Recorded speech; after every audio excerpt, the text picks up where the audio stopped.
പ്രിയപ്പെട്ട സാറാമ്മേ, ജീവിതം യൗവനതീഷ്ണവും ഹൃദയം പ്രേമസുരകുലവുമായിരിക്കുന്ന ഈ അസുലഭ കാലഘട്ടത്തെ എൻ്റെ പ്രിയ സുഹൃത്ത് എങ്ങനെ വിനിയോഗിക്കുന്നു?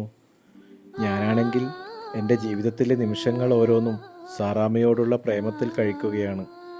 സാറാമ്മയോ ഗാഠമായി ചിന്തിച്ച് മധുരോദാരമായ ഒരു മറുപടിയിൽ എന്നെ അനുഗ്രഹിക്കണമെന്ന് അഭ്യർത്ഥിച്ചുകൊണ്ട് സാറാമ്മയുടെ കേശവൻ നായർ. അപ്പോൾ ഇവിടെ നിന്ന് പോയിക്കോളാമെന്ന് തന്നെ തീർച്ചപ്പെടുത്തിയില്ലേ? എന്തൊരു ചോദ്യമാണിത്! ഞാൻ ഇപ്പോഴും അങ്ങയുടെ പ്രേമവാദനമാണോ? പിന്നല്ലാതെ. എനിക്ക് വേണ്ടി മരണം വരിക്കാൻ സന്നദ്ധനാണോ? അതെ, സത്യമായിട്ടും? സത്യമായിട്ടും. സാറാമ്മേ, ഒന്ന് പറയാനുണ്ട്.